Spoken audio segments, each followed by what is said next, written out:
Okay, I'm just going to take you through a few setup steps of your new Goodmans Ealing Turntable. I'm taking it open just to show you what you get in the box and basically how to set it up from initial setup. So you'll notice that you do get a prompt in the box.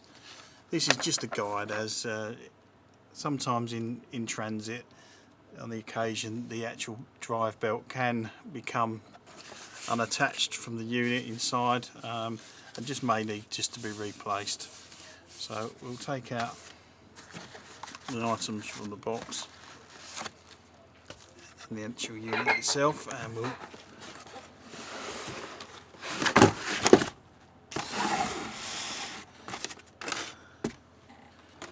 arrange for the unit to be set up so we can just get you off and running with regards to just playing records from your Ealing turntable.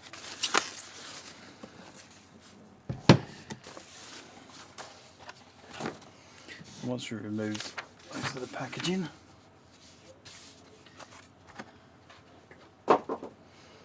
so the turntable itself is secured with a clasp at the front there. Just straighten that up, see. And you can see during transit there's a new number of securing items that will keep the turntable from getting damaged in transit.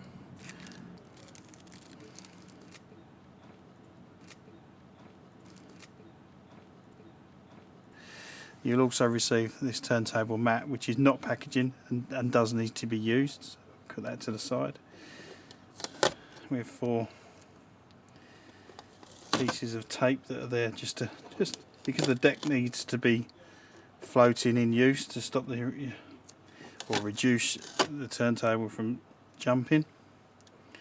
So when you receive it, it will wobble, and that's correct. That's exactly how it should be. And then you can do all the securing and the safety cover for the stylus to protect the stylus.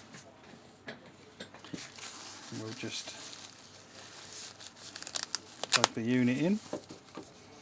Power supply, 5V 1A power supply that comes with the unit.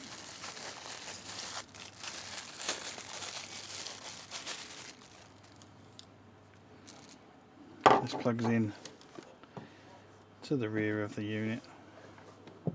Let's just lift it up so you can see where it goes into that socket there. 5V DC. That's it.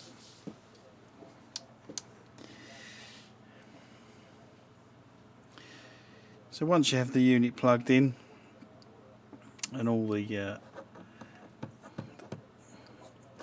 transit safety measures have been removed, that one can remain. That's for an adapter for on the old 7-inch singles. Sometimes you have the middle missing when they used to be used in jukeboxes, and that's just an adapter that can enable you to use the still use those and play those records.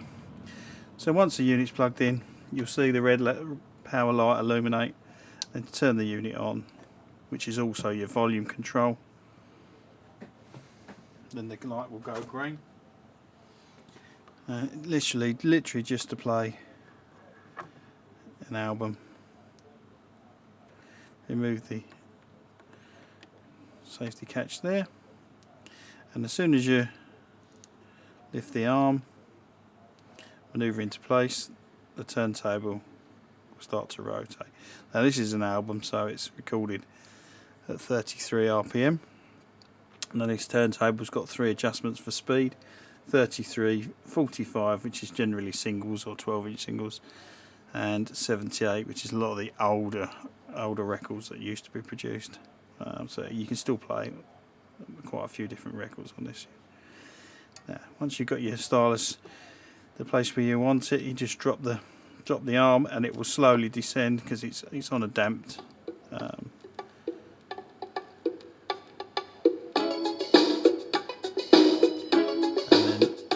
Begin to play. Now there's 2 small speakers in the front of the unit. Because this is a portable unit, it's self-contained, so it can be used not only in your home, but once you've charged the battery, there's an internal battery inside the unit that should last up to about 4 hours, so you can actually use it on the go. So you can take it to a friend's house in the park, and you can take records and you can play them remotely, which is a fairly unique feature for this product. Your volume controls on there.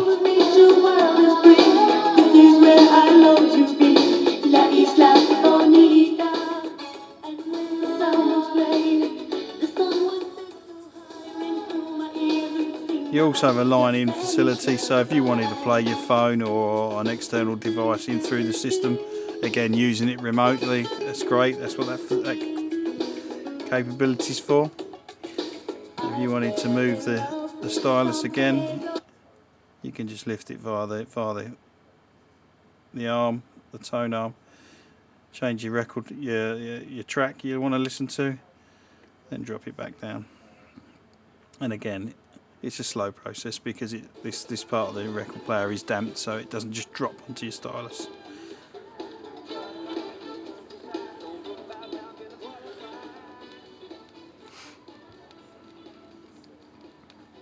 As you see, there's another socket above. This is where you can plug in the 3.5mm jack plug, so you can listen to the unit via your headphones. That feature will actually cut the speakers out, so you can listen to it in your room or in your own private location. Again, to stop the turntable from use, just move it across, drop it down. If you wanted to play the other side, no problem at all. As explained earlier on, what can happen with this unit in the transit, because where we use numerous carrier services, sometimes where the boxes are transported from warehouse to van to depot,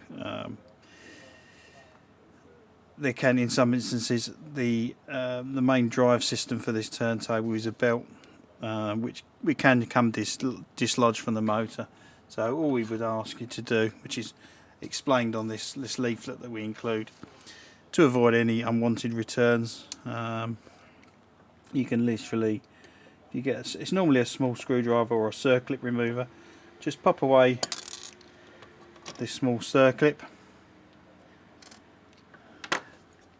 So in the instance where your belt has become unattached, just lift the platter, remove the belt, place around this extrusion on the bottom of the platter itself, and ideally just realign the belt with just on the lower part of the extrusion,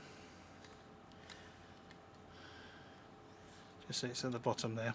This is literally just to get it back in place, and you'll see on the bottom of the platter there's a tiny little prong there just to locate the belt, just for getting it back into place. And then what you also need to do is obviously realign the centre of the platter on the spindle, but making sure that this part where the belt is being stretched at the moment is located. You can realign it with this marking on the turntable, just so that's just above where the actual motor is located. So this wants to pop just on the outside of the motor, so making sure that's realigned, which it is.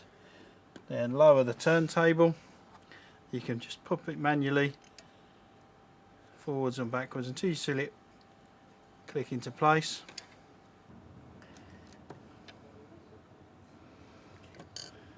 Which is the belt.